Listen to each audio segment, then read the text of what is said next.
Hello and welcome to At the Forefront Fintech Conversations. My name is Eric Soderberg. I'm a managing partner at Forefront Communications. And with me today is our head of content, Sam Belden. How are you doing today, Sam? Good. How are you, Eric?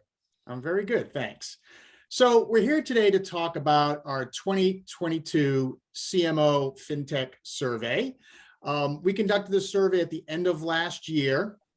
And we were driving to find out how leaders, marketing leaders, and communications leaders in this B2B or institutional fintech space that we focus on are thinking about their budgets, the programs they plan on allocating most of their money to. We thought it was a good time to do this survey given the big shifts we've seen, certainly since the pandemic, and the different sort of decisions that people are being forced to make when there's not as many opportunities to get face-to-face with a lot of prospects and the media for that matter. But before we jump into the details, Sam, can you just tell me, what maybe the 3 or 4 biggest takeaways were from the survey? Sure. So the long and short of it is basically that the stakes are rising. One takeaway from the survey is that budgets for fintech marketing and fintech CMOs are going up. Fintechs are spending more on their marketing and communications than ever before. Another takeaway is that firms are increasingly writing their own headlines. So in other words, diversifying from traditional PR and media relations to pursue more ownable tactics.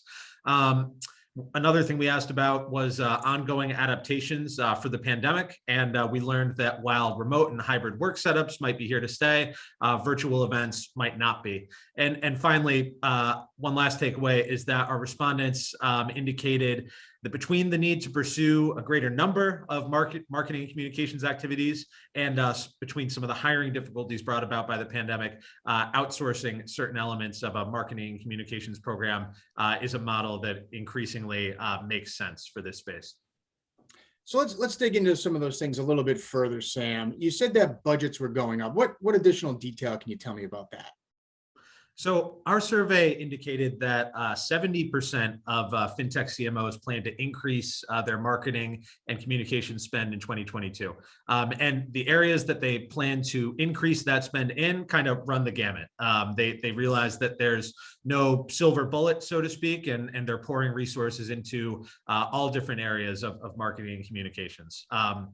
One thing that came up in our conversations with the fintech CMOs is that because everyone was stuck at home during the pandemic, there was some additional pressure to kind of think outside the box and innovate from a marketing standpoint because a lot of the traditional channels were sort of closed off. And it seems to us that with this kind of increased spend in all different facets of marketing and communications, some of that momentum of thinking outside the box has carried over even as we kind of move into more of a post-pandemic landscape.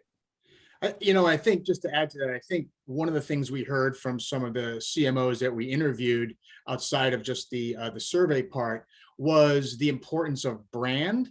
And there seems to be a recognition among most of these CMOs that when you are pouring lots of money into various programs, and to your point, no silver bullet, that's something we definitely sort of subscribe to here as an agency, is that in this space, you need to be doing the direct marketing, you need to be doing the SEO and the SEM and the events and the thought leadership.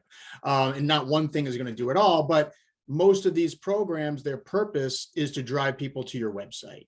And the importance of that experience, people coming to your site, understanding who you are, how you differentiate your firm, what makes you better than the competition, is extremely important. So people are starting to appreciate that and knowing that is critical to the success of any program, is to have a really strong brand that's well-defined on a website.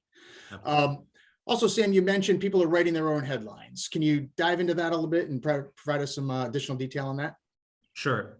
So one trend that we think is really shaped fintech marketing in recent years is the contraction of the trade media that used to cover this space in so much detail.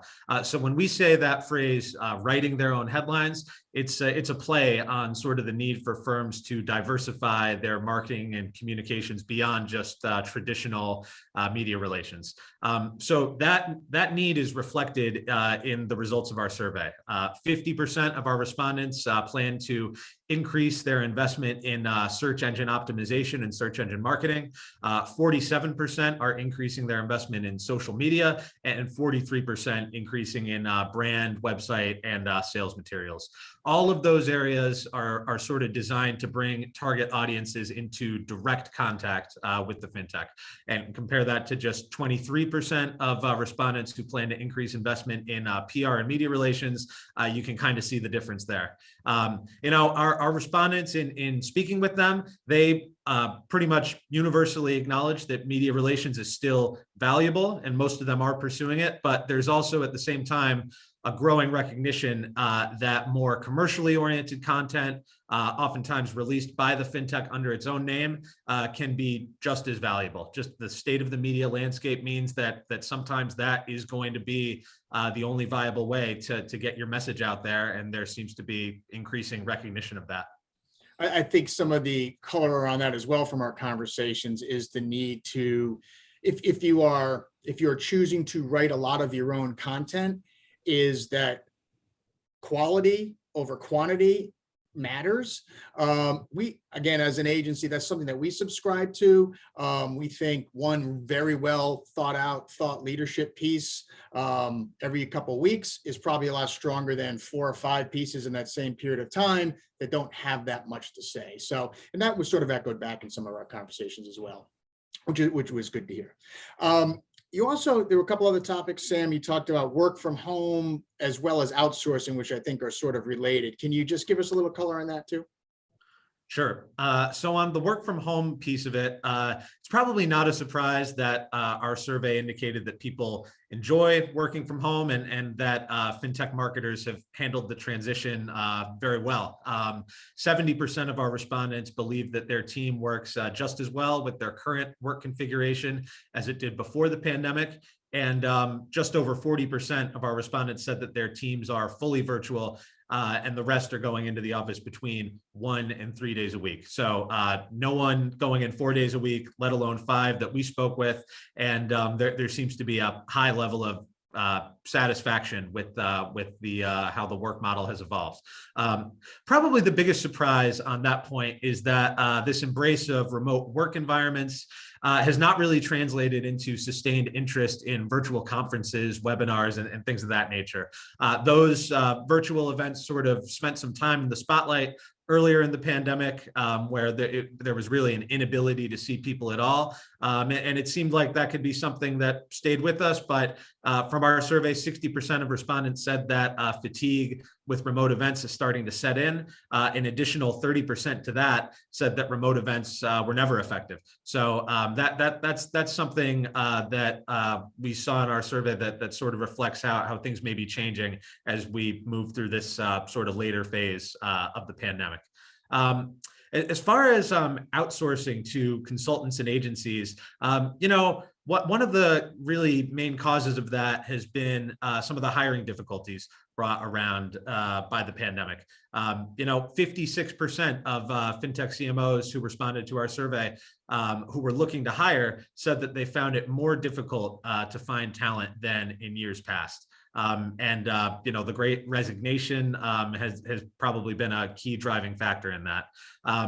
There's also the need to embrace new and potentially unfamiliar program elements, between increasing budgets, between the emergence of more digital tactics, and it can just make a lot of sense to work with a partner that's experienced, specialized, and kind of ready to roll up its sleeves and go to work to check off some of those new priorities, as opposed to finding that one right person who's kind of in the right phase of their career for the role, in the right place in their life to take a new position, and who can do all of the different things that you need to do as a fintech marketer in this day and age. So between all of those trends, like I said before, just bringing on an outside partner that's kind of ready to go, doesn't need to get up to speed. It's ready to help your business kind of from day one. That can be a better investment of time and resources than identifying the right candidate to bring on full time. Yeah, and I know that's probably sounding pretty self-serving, since we are an agency that would like that sort of thinking, of course. But many of us here at Forefront have been on the client side prior to starting this agency. So we have that unique perspective as well.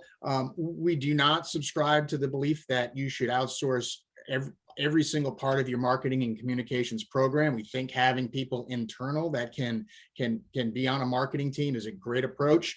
And we do that for a lot of firms too, right? When early days, we may serve as that outsourced CMO sort of firm. We always encourage them to hire, in many cases, help firms hire their first CMO or VP of marketing that can do a lot of the work that doesn't necessarily need to be outsourced. Any other final things from the survey, Sam, that you think we should draw people's attention to? The survey is full of great insights. Others that might be worth calling attention to here. We explored what forms of content fintech marketers see as most valuable. So much is made of the pivot to podcasts and video, but per our respondents, there seems to be still a high value placed on the written word.